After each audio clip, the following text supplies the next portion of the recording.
What's up, everybody? Tyson Roush. Let's talk Jets. I currently believe in miracles. I think there are pigs flying somewhere, and I cannot believe the Jets won this football game, coming back 13 points. I think it was a minute and 50 seconds or whatever it is. Incredible game, and it was so desperately needed for this young team that is trying to find an identity, trying to find ways to win. You know, they've been scratching and clawing. They had a rough week, just getting beaten up by the media, the fans, myself included. So to get this win is awesome. It's inspiring. It's rallying everybody, and it's just I still can't believe it, to be honest with you. So I'll give you a brief recap to some of my thoughts if you care. On offense, you know, Flacco, he wasn't perfect, but he had over 300 yards. Obviously, a lot of those yards are from the Corey Davis touchdown.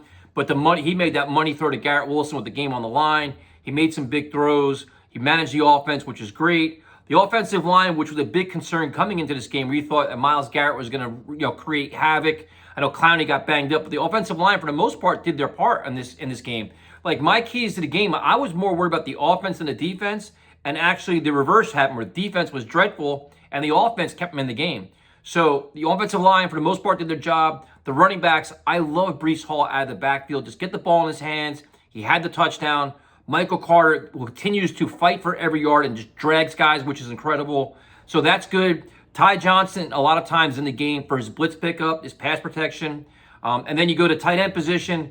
Conklin is so inconsistent, man, with the drops and the fumbles. You know, you want to see him a lot. He's got to be a much better than that. Azuma was out. Ruckert had a drop. So then you go to wide receivers. And I think this is the first time I think we've seen Mike LaFleur actually feature a wide receiver in his offense, where they were literally going to Garrett Wilson and they couldn't stop him.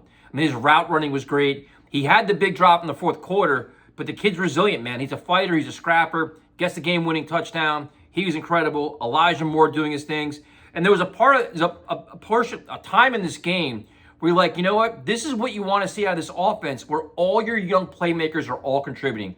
Wilson, Moore, Carter, Hall. That's exciting. That's what this is all about. Obviously, you'd like to have Zach Wilson throwing it, but this is the progress you want. This is all the momentum you want to get out of it.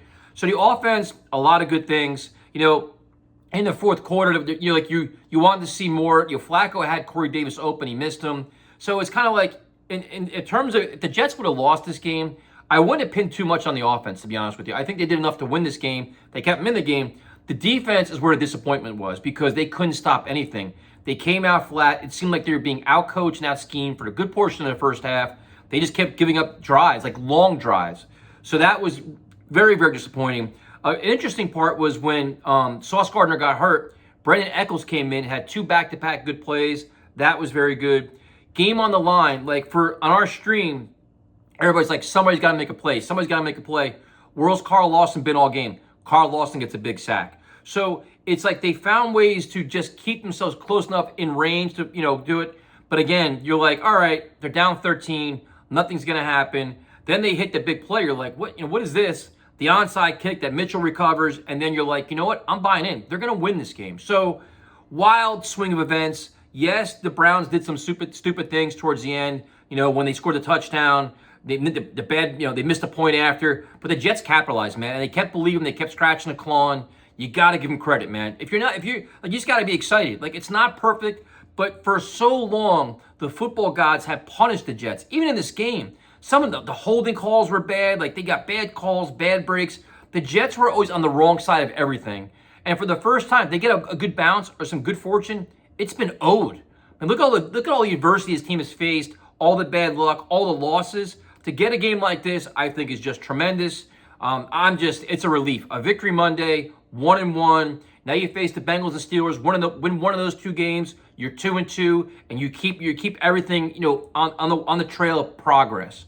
So it wasn't pretty. I'm sure if you watch the stream, when they were down 13, I was roasting solid, because the defense just was infuriating with the missed tackles, the angles Joyner was taking, everything else. But listen, good teams find ways to win. Bad teams find ways to lose. The Jets today found a way to win this game. We all wrote them off, and you got to give them a tremendous amount of credit for it. So hats off to Sal and his staff, but they have to get much better on defense going forward, because you got pretty much torched by Jacoby Brissett for the most part, and it wasn't pretty, and the run defense was awful too. So, but you know what? The best way to learn is when you're winning. The Jets won. Enjoy your day. I'm going to enjoy my night, and we'll talk to you guys tomorrow night.